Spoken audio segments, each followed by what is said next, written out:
On social media, you should never talk about religion or politics. Not true.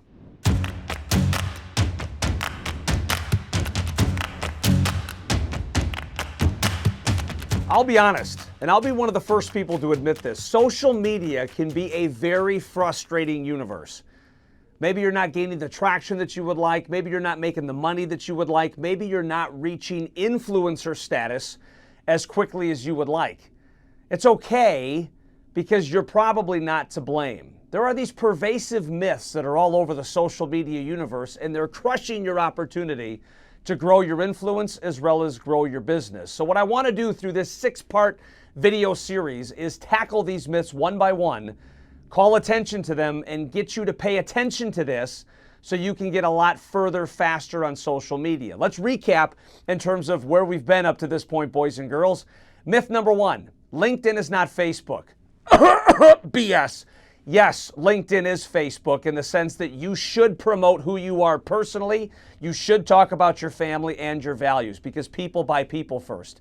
Number 2, people talk about it's all about the quantity. It's all about the size of the following. It's all about the number of likes. It's all about the number of views you get. And I would say absolutely not at all. Social media is not about quantity. Social media is about quality, the quality of the connections, the quality of the bonds that you build, so that you can turn that into monetization more readily.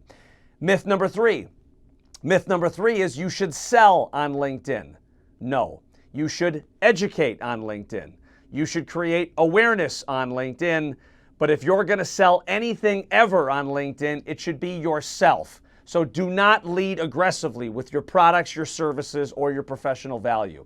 So that brings us to tip 4, which is what I want to talk about today. And this is easily going to be my most controversial tip. Myth number 4, on social media, you should never talk about religion or politics. Not true.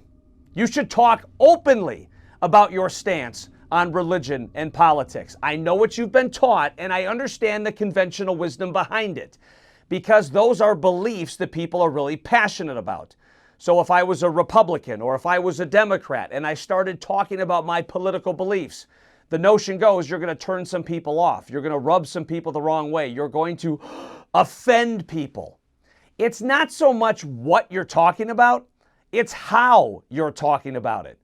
If I'm a Democrat or if I'm a Republican and I take a very controversial issue and I go to social media and I not only talk about that issue, but I blast anybody else who doesn't believe what I believe, of course that's not a good thing to do.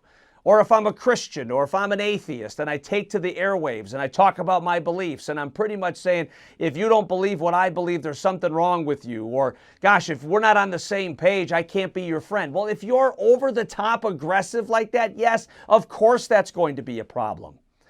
But one of the things that I choose to believe, and it's served me well throughout my professional career, why do they tell you not to talk about religion and politics?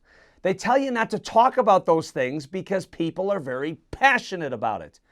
Well, I'm telling you guys, I don't want to live in a world where people can't talk about what they're passionate about. We should be engaging people in passionate conversation. We should be bonding with people at a deep emotive level. We should be connecting with them in a non-superficial transactional basis, but at a deep level where we start recognizing commonalities, or if nothing else, just engaging in substantive dialogue. Now, personally, I'm a Christian. I'm an unapologetic Christian, and I'm never, ever going to deny that in any circle whatsoever. And when I started C-Suite for Christ, I was advised against doing that. Paul, you're going to turn off a lot of people. Paul, you're going to offend a lot of people. Paul, you're actually going to cost yourself a lot of new business development opportunities. And maybe for every 1 or 2 people that said they were offended, for 1 or 2 people that said they were going to report me to LinkedIn by talking about my faith, you know what happened? Just the opposite. C-Suite for Christ now has over 650 individuals a part of the organization. C-Suite for Christ has led to a lot of new business development opportunities for the various businesses that I'm associated with. You know why? Because people that believe what I believe want to work with someone like me. People that believe what I believe can get a lot quicker with me a lot faster because they feel comfortable and they feel this common bond. If you're passionate about your faith, share it. If you're passionate about your political beliefs, share it.